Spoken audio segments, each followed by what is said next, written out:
Shalom Bapak Ibu Saudaraku yang dikasihi Tuhan. Senang sekali saya dapat menyapa Bapak Ibu dalam program Dahsyat Firman-Nya. Tentu doa dan harapan saya dimanapun Bapak Ibu berada, sehat, diberkati Tuhan di dalam segala kegiatan, pekerjaan, pelayanan, dan keluarga. Sebelum kita mendengarkan firman Tuhan, marilah kita berdoa. Segala puji, segala hormat, kemuliaan bagi nama-Mu ya Tuhan, Allah pencipta langit dan bumi, Allah yang kami sembah dalam Yesus Kristus Tuhan dan Juru Selamat kami yang hidup. Terima kasih Tuhan atas penyertaan-Mu kepada kami. Dan saat ini kami mau belajar kebenaran firman-Mu. Roh Kudus pimpin dan tuntunlah agar kami dapat memahami, menerima dan melakukan firman-Mu. Sehingga kami menjadi pribadi yang menyenangkan hati Tuhan dan menjadi pelaku-pelaku firman-Mu ya Tuhan.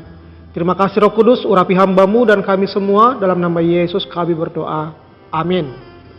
Bapak Ibu Saudaraku yang dikasihi Tuhan, di bulan September ini kita akan banyak belajar tentang keluarga.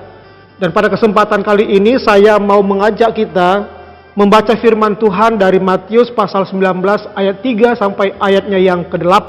Firman Tuhan berkata, "Datanglah orang-orang Farisi kepadanya untuk mencobai dia. Mereka bertanya, apakah diperbolehkan orang menceraikan istrinya dengan alasan apa saja?"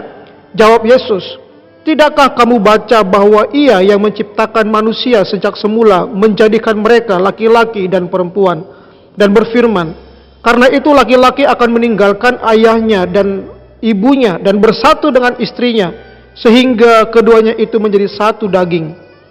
Demikianlah mereka bukan lagi dua, melainkan satu. Karena itu apa yang telah dipersatukan Allah tidak boleh diceraikan manusia." Kata mereka kepadanya, "Jika demikian, apakah sebabnya Musa memerintahkan untuk memberikan surat cerai ketika menceraikan istrinya?" Kata Yesus kepada mereka, "Karena kekerasan hatimu, Musa mengizinkan kamu menceraikan istrimu, tetapi sejak semula tidaklah demikian." Bapak Ibu Saudaraku yang dikasihi Tuhan, pada kesempatan ini tema khotbah kita adalah konsep pernikahan Kristen.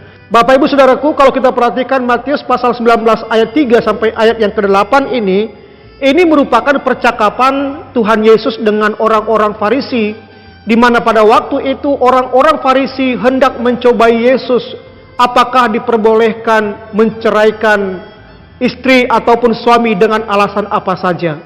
Bapak Ibu Saudaraku yang dikasihi Tuhan, pernikahan Kristen adalah pernikahan sakral, pernikahan yang suci dan kudus. Itu sebabnya pernikahan Kristen bukanlah pernikahan coba-coba, bukan pernikahan iseng-iseng ataupun pernikahan main-main, tetapi merupakan pernikahan yang sakral di hadapan Tuhan. Bapak Ibu Saudaraku, jika kita perhatikan saat-saat ini, ada banyak pernikahan-pernikahan yang hancur, bahkan juga termasuk dialami oleh orang-orang Kristen itu sendiri. Pernikahan mereka diambang kehancuran, bahkan ada pernikahan yang sudah hancur. Karena apa? Karena mereka tidak merawat pernikahan itu dan tidak taat akan firman Tuhan ataupun kehendak Tuhan. Bapak Ibu Saudaraku yang dikasihi Tuhan, jika kita perhatikan Matius pasal 19 ayat 3 sampai ayat yang ke-8 ini, kita menemukan ada 4 konsep pernikahan yang Yesus ajarkan ataupun sampaikan kepada orang-orang Farisi pada waktu itu. Yang pertama adalah pernikahan Kristen adalah pernikahan antara pria dan wanita. Ayat 4 sampai ayatnya yang ke-5. Bapak Ibu Saudara yang dikasihi Tuhan, desain awal Allah bahwa Tuhan menciptakan pernikahan itu antara pria dan wanita. Bukan pria dengan pria, bukan wanita dengan wanita, ataupun bukan pria dengan pria, pria dengan wanita ataupun biseksual istilahnya. Dan juga Tuhan tidak pernah merancang pernikahan antara manusia dengan hewan. Dan juga Tuhan tidak pernah merancangkan pernikahan antara sesama keluarga atau saudara. Tetapi yang jelas adalah Tuhan mendesain pernikahan antara pria dan wanita, antara laki-laki dan perempuan. Nah, Bapak Ibu Saudaraku yang dikasihi Tuhan, Tuhan sangat jijik, Tuhan sangat mengutuk, Tuhan sangat murka dengan pernikahan sejenis.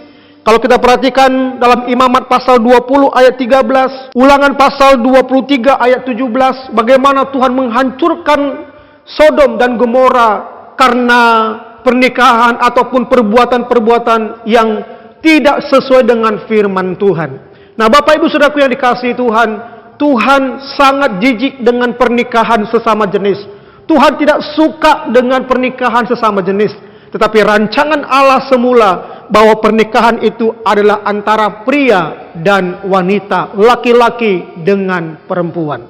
Nah, yang kedua Bapak Ibu Saudaraku, konsep pernikahan yang Yesus bentuk yaitu pernikahan Kristen adalah pernikahan laki-laki ataupun perempuan hanya bersatu dengan istri ataupun suaminya yang sah. Bapak Ibu Saudaraku, pernikahan yang sah yang dimaksud di sini adalah pernikahan yang telah diberkati di gereja, pernikahan yang telah mendapatkan pelayanan gerejawi, sah secara agama dan juga sah secara negara atau hukum negara.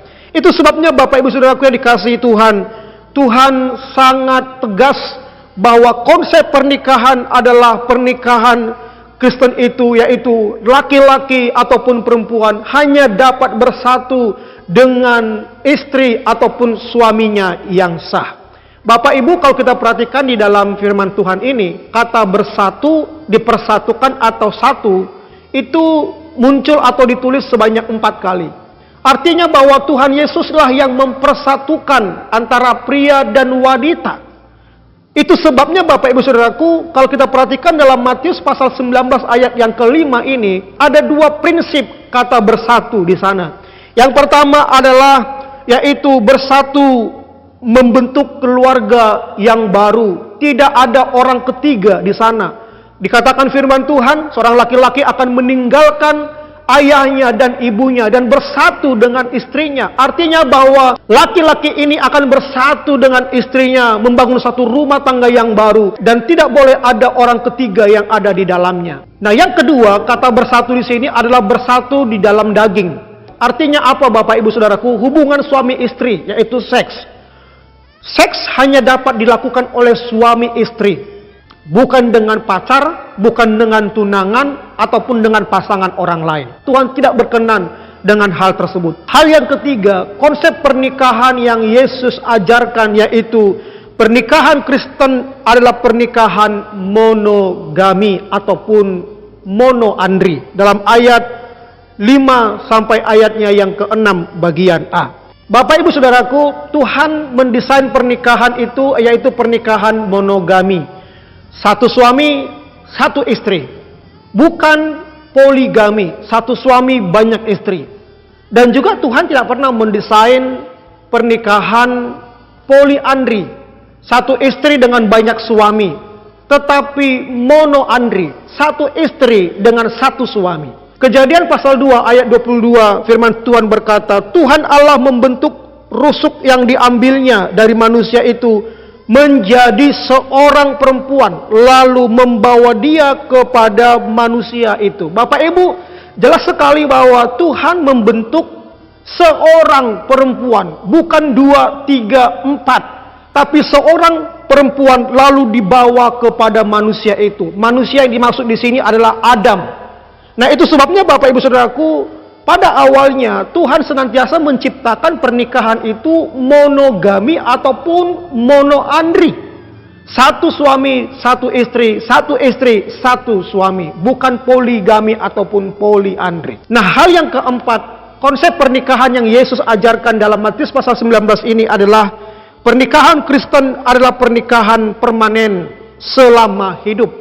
Dalam ayat 6b dan ayatnya yang ke-8. Bapak Ibu Saudara yang dikasihi Tuhan, Tuhan mengkonsep pernikahan itu adalah pernikahan permanen selama hidup. Itu sebabnya Tuhan tidak pernah memperbolehkan, itu sebabnya Tuhan tidak memperbolehkan perceraian dengan alasan apapun dalam ayatnya yang ketiga. Bahkan 1 Korintus pasal 7 ayat 34 berkata bahwa selama pasangan kita masih hidup, kita masih ada dalam ikatan janji. Kecuali maut ataupun pasangan kita salah satu meninggal, baru ikatan itu lepas. Dan kita boleh menikah kepada siapapun, tetapi asalkan orang yang hidup di dalam Tuhan, orang yang belum pernah bercerai hidup, ataupun orang yang belum memiliki pasangan. Nah, Bapak Ibu Saudaraku yang dikasihi Tuhan, Tuhan begitu tegas mengatakan bahwa Tuhan tidak suka dengan perceraian. Tuhan sangat membenci perceraian dengan alasan apapun. Bahkan Musa mengeluarkan surat perceraian bukan karena kehendak Musa, tetapi karena kekerasan hati, karena tengkar-tengkuk bangsa Israel pada waktu itu. Dan Tuhan juga tidak pernah memerintahkan untuk bercerai. Itu sebabnya Bapak Ibu Saudaraku, pernikahan Kristen adalah pernikahan permanen seumur hidup, kecuali kematian yang memisahkan. David Egner, Jeff Olson, dan Tim Jackson berkata, janji pernikahan merupakan ungkapan verbal dari komitmen seumur hidup yang dibuat dalam hati dan pikiran. Kesimpulannya adalah dari Matius pasal 19 ayat 3 sampai 8 ini kita menemukan ada 4 konsep pernikahan Kristen yang diajarkan Yesus. Pertama, pernikahan itu adalah antara pria dan wanita. Yang kedua, pernikahan itu adalah pernikahan pria ataupun wanita yang hanya boleh bersatu dengan suami ataupun istrinya yang sah. Yang ketiga, pernikahan itu adalah pernikahan monogami dan juga monoandri. Suami hanya boleh satu istri. Istri hanya boleh satu suami, tidak boleh lebih. Dan yang keempat adalah pernikahan Kristen adalah pernikahan permanen sampai seumur hidup, sampai maut memisahkan. Tidak ada kata cerai dengan alasan apapun, karena Tuhan sangat membenci yang namanya perceraian. Dan sejak awal Tuhan tidak pernah memerintahkan untuk bercerai.